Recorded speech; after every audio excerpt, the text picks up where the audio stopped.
함께 읽겠습니다. 내 구속자여 모태에서 너를 지은 나 여호와가 이같이 말하노라.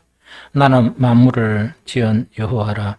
홀로 하늘을 폈으며 나와 함께 한 자 없이 땅을 펼쳤고 헛된 말을 하는 자들의 징표를 피하며 점치는 자들을 미치게 하며 지혜로운 자들을 물리쳐 그들의 지식을 어리석게 하며 그의 종의 말을 세워주며 그의 사자들의 계획을 성취하게 하며 예루살렘에 대하여 이러기를 거기에 사람이 살리라 하며 유다 백성들에게 대하여는 정건될 것이라. 내가 그 황폐한 곳들을 복구시키리라 하며 기품에 대하여는 이러기를 말하라. 내가 내 강물들을 마르게 하리라 하며 고레스에 대하여는 이러기를 내 목자라. 그가 나의 모든 기쁨을 성취하리라 하며 예루살렘에 대하여는 이러기를 정건되리라 하며 성전에 대하여는 내 기초가 놓여지리라 하는 전이라. 아멘. 오늘 이사야서 44장 24절 28절은요 그냥 간단하게 이렇게 말씀을 드릴 테니까 들을 게 있는 분들은 들으시오. 어쩔 수 없습니다. 그래서 정말 이렇게 힘을 얻고 하는 그런 시간이 되었으면 좋겠다. 오늘 44장을 제가 이렇게 묵상하면서 관점을 어떻게 잡았는가 하니까 하나님, 여호와 하나님과 그 구원, 그런 관점에서 오늘 이사야 44장 전체를 봤습니다. 그런데 항상 하는 이야기지만 이사야 44장을 이번에 설교했죠. 다음 기회에 이사야 44장 설교하면 이거하고 전혀 다르게 설교할 수 있습니다. 그리고 저 같은 경우에는 그 큰 맥락은 같지만 늘 다르다. 그 다른 게 목사님 저번에 이러더만은 이번에 또 이런 이야기하고 그런 거는 뭐냐, 법률 공부하는 거 있죠. 그런 거고 우리는 살아있는 하나님의 말씀을 설교하는 거기 때문에 그렇습니다. 그래서 오늘 관점은 뭐냐, 여호와 하나님과 그 구원의 관점에 대해서 그런 관점으로 이렇게 보려고 합니다. 제일 첫 번째, 여호와 하나님에 대한 소개가 나옵니다. 첫 번째로 여호와 하나님에 대한 소개가 나오는데 제일 첫 번째, 홀로 모든 것을 창조하셨다. 그걸 지금 강조하는 거예요. 홀로 모든 것을 창조하셨다. 아까 그 기 있는 자들은 들을지어다. 물론 그 예수님이 하신 말씀이고 성경에 있는 말씀입니다. 그죠? 이게 뭐냐니까 하나님을 이야기하면서 홀로 모든 것을 창조하셨다 하면 그만큼 능력 있는 하나님이라는 이야기죠. 이게 믿음하고 결부가 되어야 되네요. 내게. 그래서 이번 노예의 그런 큰 영적인 전쟁이 있죠. 앞으로 결과가 어떻게 될런가 몰라. 그렇지만 내가 묵상한 거는 뭐냐, 우리에게 주어진 시간 있죠. 그 시간에 다른 거 안 보고 믿음으로 봤다. 믿음으로 준비하고 믿음으로 행하고 하나님의 놀라운 체험을 했다 하면 그걸로 끝나요. 다음은 몰라. 또 다음에 어떤 상황이 있으면 또 믿음으로 보고 믿음으로 행하고 하는, 그렇게 하면 되는 거예요. 뭐 이번 이렇게 했다 그래가 한국 노예가 바뀌고 그건 잘 몰라. 그건 잘 모르지만 아주 어두운 상황 속에서 이 빛의 역사가 일어났다 하는 그것 자체입니다. 그래서 우리가 살아 생전에 그렇게 하다가 죽으면 되는 거예요. 그런 일들이 말 사이면 하나님께서 뭐냐니까 왜 한다고요? 하나님 칭찬받는 거예요. 그래서 이거는 뭐냐니까 제일 첫 번째 이야기가 하나님은 홀로 모든 것을 창조하시다. 그만큼 능력의 하나님이니까 내한테 믿음으로 결부되어야 되는 거예요.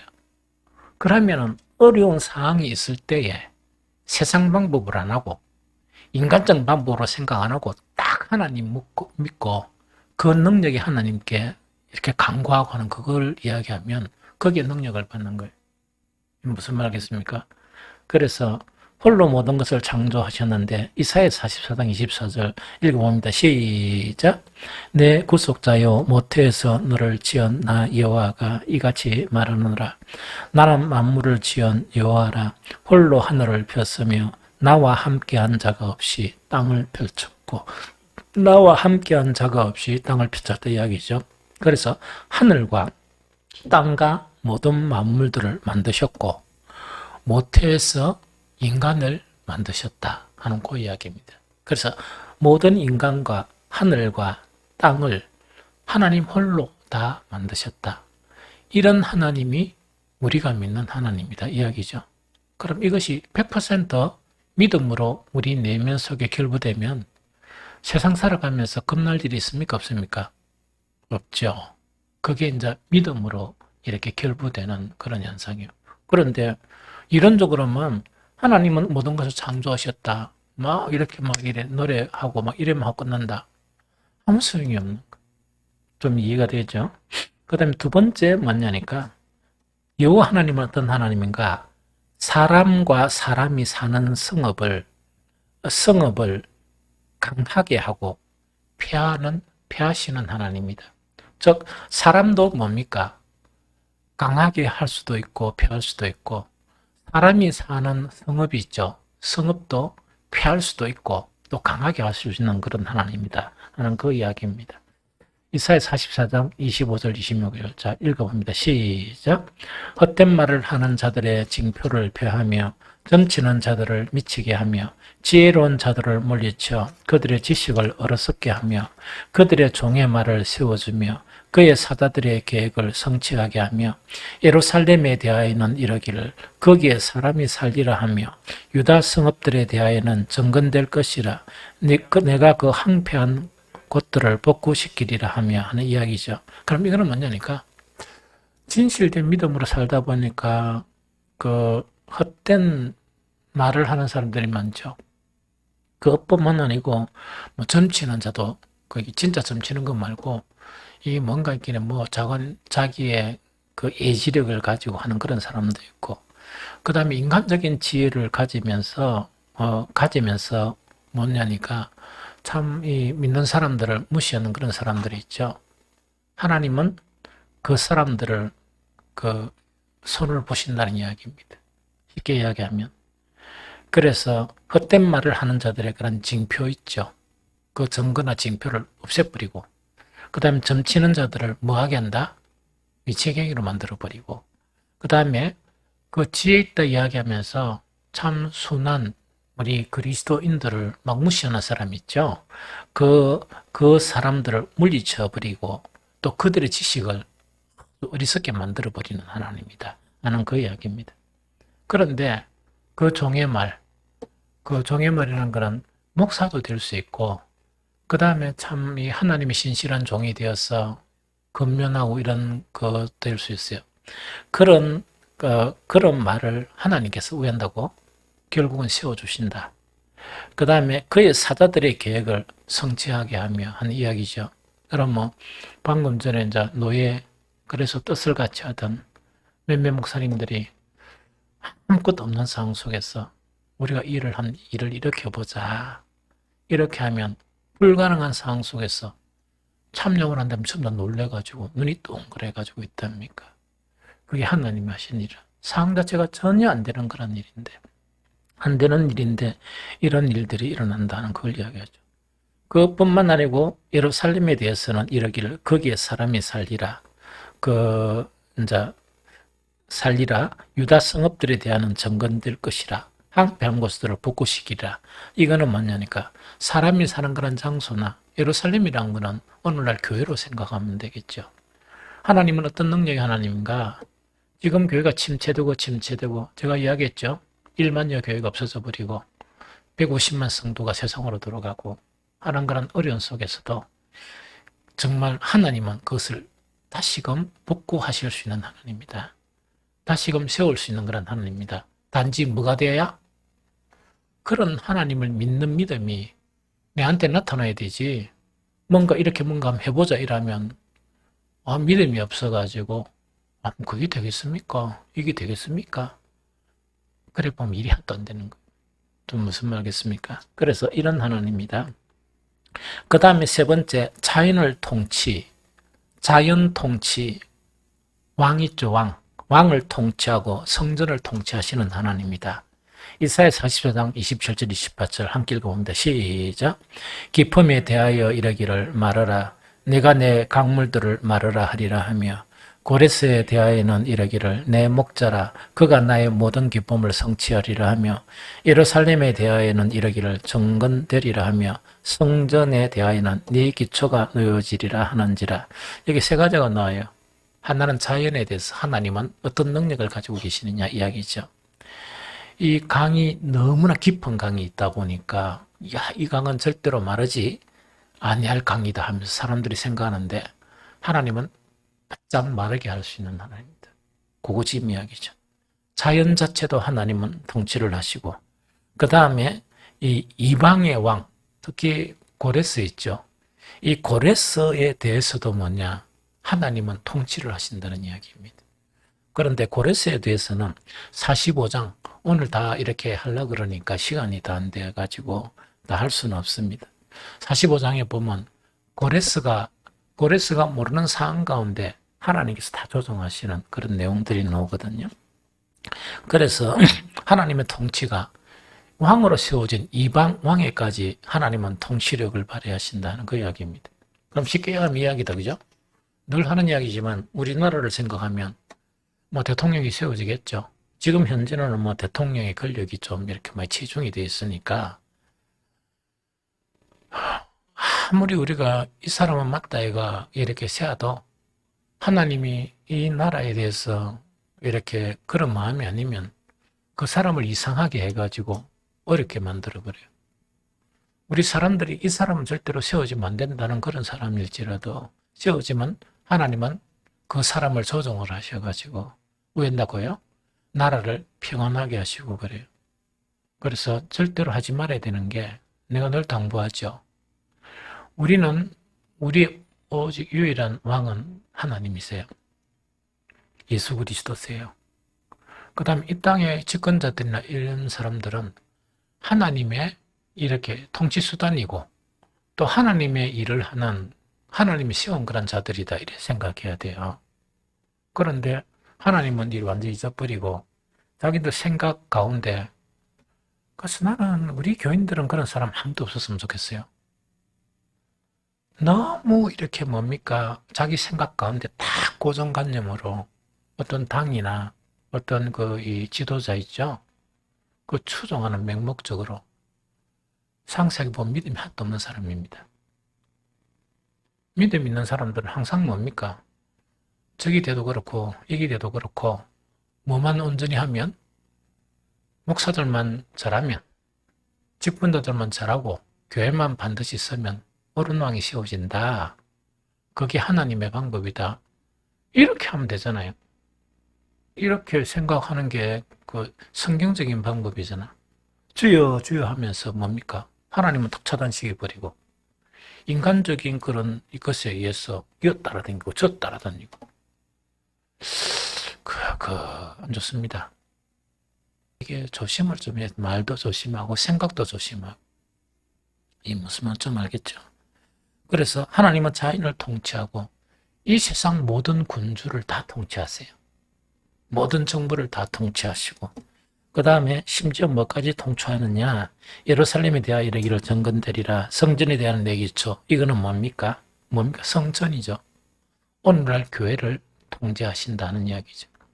그럼 교회 통제는 누굴 보고 통제하시겠습니까? 목사 그 다음에 교회 세운 그런 평신도 일꾼들이 신실하게 해 나가면 하나님 어렵게 하시겠습니까? 안 하시고 도와주겠죠.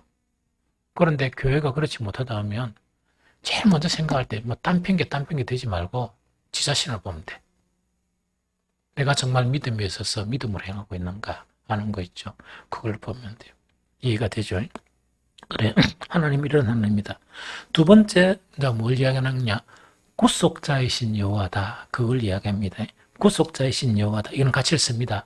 이사야서 44장 21절 24절 함께 읽겠습니다. 시작.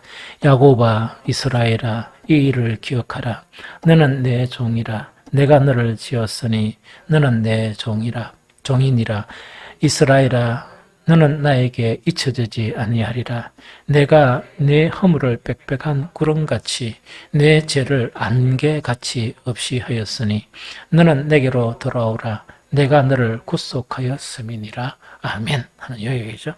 그럼 여기서 이제 가장 중요한 게 뭐냐? 핵심적인 거는 하나님은 무슨 하나님이라? 우리 모두는 어떤 사람입니까? 죄 문제를 지닌 사람이다. 즉 우리 마음속에는 불의가 가득하고 이 불의가 가득하단 말이에요. 그런데 이거 아는 거는 대단히 중요합니다. 이거 아는 거는 우리의 본질을 아는 것. 우리는 죄의 문제를 가지고 있는데 이거는 대단히 심각한 것이다. 우리는 늘 불의한 그런 문제를 가지고 있다. 이거 생각하면 어떤 일들 앞에서도 그거 할 일이 없어요. 누가 니 보고 니 완전 사기꾼이다 이래도 뭐냐니까 왜랬단 말입니까? 내 속에 더덕더덕한데 때가 맞지 내가 사기꾼이었지 이래가 넘어갈 수 있잖아. 넘어가면서 자기 성찰하고 계속 이 거룩하게 나아갈 수 있잖아요. 그런데 그런 거를 모르면 내보고 사기꾼이라고 니 오늘 죽었다 이래 가지고 완전 번수가 되고 이러면 어떻게 되겠습니까? 참 문제가 되겠지. 우리가 살면서 실수가 없는 사람이 누가 있고 허물이 없는 사람이 누가 있어. 어떤 상황 속에서도 내 자아를 알면 누가 뭐 이렇게 건면한다든지 뭐 책망하면 뭐냐니까 나는 본래 그런 사람이었고 하나님의 은혜로 나는 이렇게 살고 있다. 그게 되면 뭐 그 사람이 뒤 싫어지거나 전쟁할 이유가 없죠. 그래서 우리에게 가장 중요한 것은 이 죄의 문제인데 죄의 문제 해결 없이는 결코 하나님의 구원은 이루어지지 않아요. 맞죠? 그런데 하나님은 어떤 하나님이냐? 우리가 우리 스스로 해결할 수 없는 죄의 문제를 독생자 예수 그리스도를 통해서 죄의 문제를 해결하신 분이다. 그걸 지금 이야기하는. 그게 예수님이 오시기 전에 십자가를 지시기 전에 700년에서 800년 사이 전에 이미 예언하신 거예요. 하나님은 이런 하나님이라 소개하신 거예요. 이해가 되죠?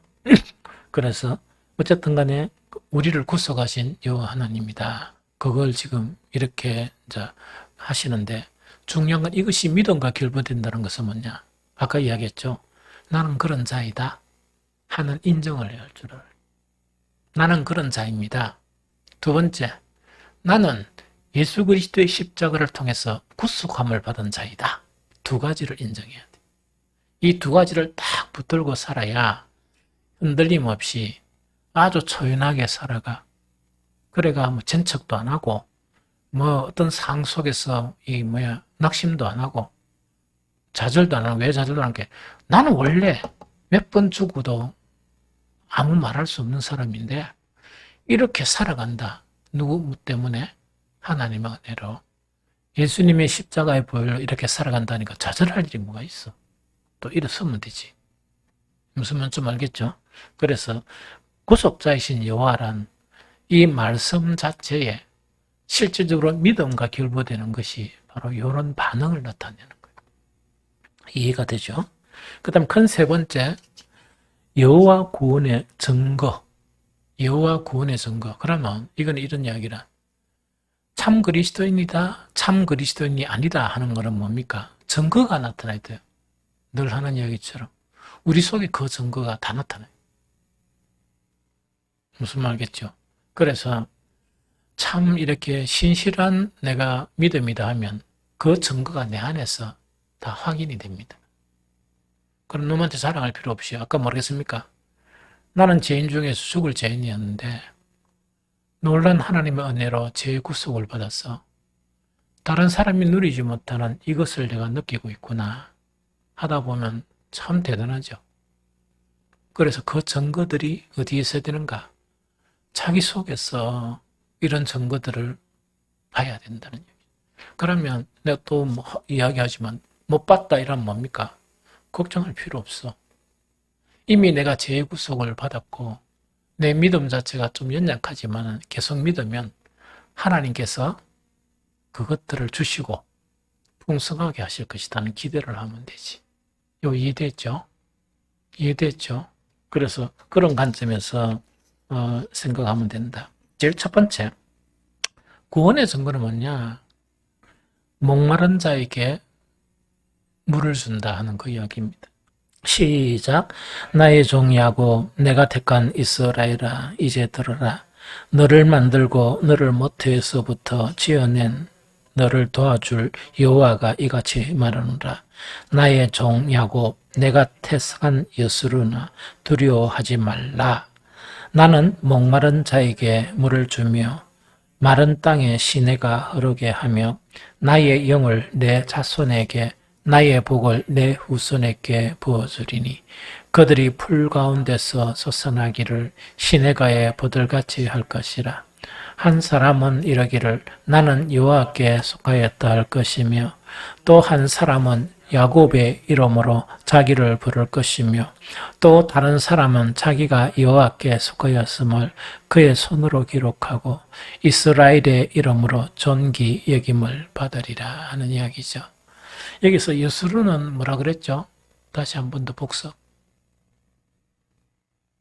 여기 보면 나의 택한 여스루나 두려워하지 말. 여스루는 누구를 이야기합니까? 예, 똑같은 이야기입니다. 야곱이 너죠. 나의 종 야곱이라는 것은 그리스도인을 대표로 해서 야곱이라 불러. 옛날 이스라엘을 대표해서 야곱이라 부른다 하는 그 이야기합니다. 그럼 위에 1절에 나의 종 야곱, 나의 택한 이스라엘아 똑같은 내용이라. 여스루는 뭐냐? 이스라엘의 애칭이에요. 이스라엘을 부를 때 그 아주 사랑스럽게 부르는 이름 중에 하나가 뭐라고? 여스루입니다. 뭐 이런 생각하면 이 정도만 생각하면 뭐 다 되겠죠. 그러면서 이제 이 구원의 하나님께서 어떻게 하는 거니까 이제 이렇게 구원해 주겠다는 것은 우리가 구원받은 사람들이면 이걸 경험한다는 이야기지. 제일 첫 번째 3절에 보니까 나는 목마른 자에게 물을 주며 제일 첫 번째 현상이래. 그래서 무엇을 경험하는가? 나는 목마른 자에게 이 물을 주고 하는 것을 경험하게 됩니다. 이해가 되죠? 목마른 자에게 물이란 의미 자체는 이 성경 곳곳에 있습니다. 있는데 특히 어디 있습니까? 예수님의 말씀 속에 이 물, 이 목마른 자의 물에 대한 그 부분이 나타난다 하는 그 이야기죠. 그래서 제일 첫 번째 사람이 어떤 사람이라? 수가성 여인 있죠. 사마리아 여인 있죠. 사마리아 여인에게 주님이 말씀하셨는데 요한복음 4장 14절입니다. 내가 주는 물을 마시는 자는 영원히 목마르지 아니하리니 내가 주는 물은 그 속에서 영생하도록 솟아나는 샘물이 되리라. 여인에게 이야기해요. 이 여인의 문제점 중에서 가장 근본적인 문제점이 뭡니까?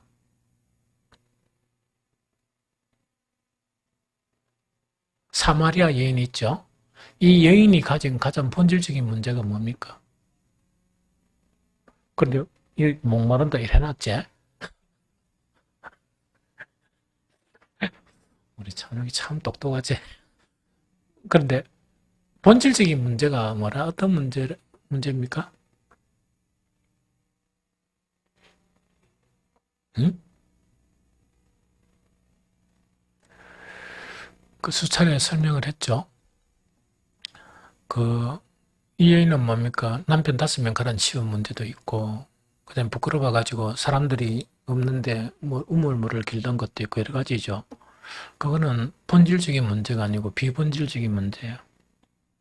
항상 참 하나님의 사람들은 본질이 뭔가 그걸 캐치해야 돼. 사람들이 이렇게 막 행동하고 하는 걸 보면서 비본질적인 문제를 가지고 자꾸 이렇게 하면 본질적인 문제를 해결을 못 해줍니다. 그래서 왜 저 사람이 저런 행동하느냐? 본질적인 문제를 캐치할 줄 알아야 되지. 이 여인이 예수님한테 질문하는 것 중에 하나가 뭐냐? 우리는 어디에서? 그림신산에서 예배를 하고 당신들은 예루살렘에서 예배를 하는데 어떤 것이 맞느냐 하는 그 질문이었어요. 그러면 그 질문을 할 수 있다는 것 자체는 뭡니까? 예배를 드려보기는 드려봐도 충만이 없다는 이야기를. 만족이 없고 뭔가 이렇게 공허하고 하는 그거를 이야기하거든요. 이게 무슨 말겠죠? 그런데 많은 그리스도인들이 그런 것 없이 예배 생활한단 말이에요. 예배 생활하면서 이 여인처럼 느낌이 없는 거야. 아, 이게 뭐 예배인갑다. 뭐 오늘 또 예배 드렸네. 이런 거 있죠? 뭐 이런 거 있답니까? 아, 오늘 막 프로그램이 좋고 뭐가 다 좋고 이런 거 있답니까? 아주 비본질적인 문제만 가지고 사는 사람들이 있단 말이에요. 그럴 때 이 여인은 뭐에 힘들어합니까? 예배를 드리면서도 여전히 갈증을 느끼는 거예요. 하나님을 만나러 예배를 드리는데 여전히 갈증을 느끼는데 그 갈증이 예배를 통해서 채워지지 않는 것이 참 문제였습니다. 무슨 말인지 알겠죠? 그게 본질적인 문제라. 그 여인에게 예수님은 훤하게 안에 들어보시니까 네가 주는 물은 곧 다시 목마르다. 이거는 뭐냐? 예배하면 참석이야. 다음에는 좀 괜찮겠지. 또 참석했는 거야. 다음에는 괜찮겠지. 또 참석을 하고 막 했는 거야. 그런데 너무 계속 갈증이 생기는 거야. 너무 갈증이 생긴단 말이야. 그런 여인에게 뭐라 하는 거니까 네가 내한테 물 주는 거는 다시 목마르지만 내가 줄 수 있는 물은 영원히 목마르지 아니하고 그 속에서 영생하도록 솟아나는 샘물, 즉 갈증이 없어진다. 영적인 갈증이 없어진다는 그 이야기. 좀 이해가 됩니까? 그래서 그 영적인 그런 충족감 자체가 구원의 증거로 나타나는 거야. 이해가 됩니까? 그것 자체가 여러 가지 모양으로 여러 가지 모양으로 이렇게 나타난단 말이야. 그래서 우리에게 좋은 거는 서로 나누는 게 좋아요. 그래서 교회는 항상 그런 일이 있어요. 그래 그것이 좀 가끔씩 뭐 일어나는 것도 좋지만 그런 일들 사건이 계속 일어나야 되는 거예요. 무슨 말이겠죠? 그래서 그게 없으면 교회 생활이 얼마나 힘들겠습니까? 새벽에 일나는 게 얼마나 고통스러워. 주일날 놀러가 안 가고 오는 게 얼마나 힘들어. 수요일날 금요일도 마찬가지. 계속 영적인 그런 예배는 참석하는데 이 공고함 자체가 계속 있다. 얼마나 힘들겠어. 그래서 참 구원은 뭐가 일어난다? 내면의 만족감, 채워짐, 이것을 경험하게 된다는 그 이야기입니다. 요한복음 7장 38절에도 마찬가지야. 이게 그 절기 있죠? 77절, 날절기, 수전절, 절기에 이제 무슨 행사를 하는 거니까 이게 뭡니까? 물의 행사를 하는 거예요. 물의 행사, 물을 길러서 성전 위에 붓고 이런 거 있죠? 에스겔에서 나타난 것처럼 그 행사를 하는 거예요. 그 행사를 하는 것을 보면서 그런다고 안에 생수를 경험합니까? 못하고 재밌구나 물 붓는 거 뭐 이거면 되겠죠? 막 앞에 성가대가 가고 물을 한 바구니씩 들고 가가 그 붓는 거야. 그러면은 행사 자체 가지고 막 좋니 나쁘니 이렇게 하겠죠? 그런 거를 보면서 예수님은 요한복음 7장 38절에 나를 믿는 자는 성경의 이름과 같이 그 배에서 뭐가? 생수의 강이 흘러나오리라. 이렇게 말씀하세요. 이게 무슨 말겠죠? 그래서 이때 물은 성령의 임재를 이야기해요. 즉 성령의 임재를 통해서 내가 그리스도인이다. 내가 구원받은 하나님의 백성이다. 하는 그런 그 자긍심이나 만족감이 있죠. 이런 것이 내 내면에 형성되는 거예요. 그럼 그 자긍심이 있어야 회사에 가니까 막 핍박하고 뭐 일하는데도 자긍심이 없으면 힘들지. 자긍심이 있으니까 조금 힘들더라도 극복하는 거야. 이런 것이 우리의 내면에서 경험한다는 그 이야기입니다. 이해가 되죠? 두 번째, 이제 뭘 이야기하느냐. 마른 땅에서 시내가 흐르게 하며 하는 이야기죠. 이거는 무엇을 이야기합니까? 마른 땅에서 3절에 보니까 마른 땅에서 시내가 흐르게 하며 하는 이야기죠. 삶의 환경이 바뀐다는 것을 이야기합니다. 삶의 환경이 바뀐다 하는 그거를 이야기합니다. 그러면 이게 뭐냐?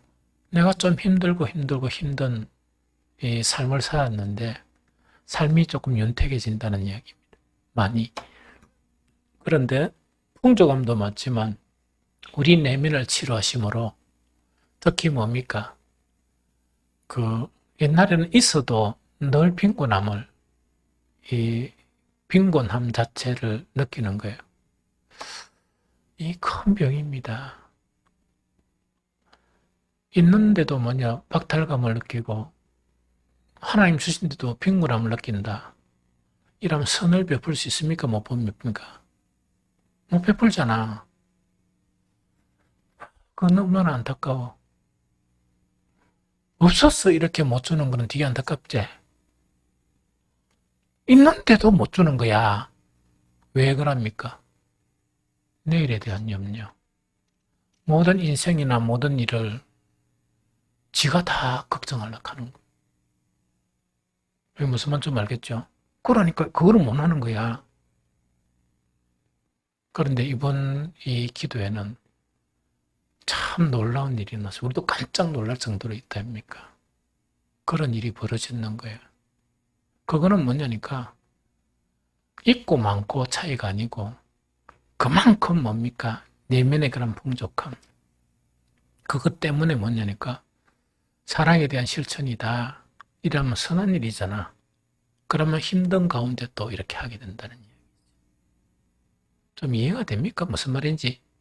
나 그거 지금 이야기하는 거예요. 그 다음에 세 번째, 성령을 받게 된다 하는 이야기죠.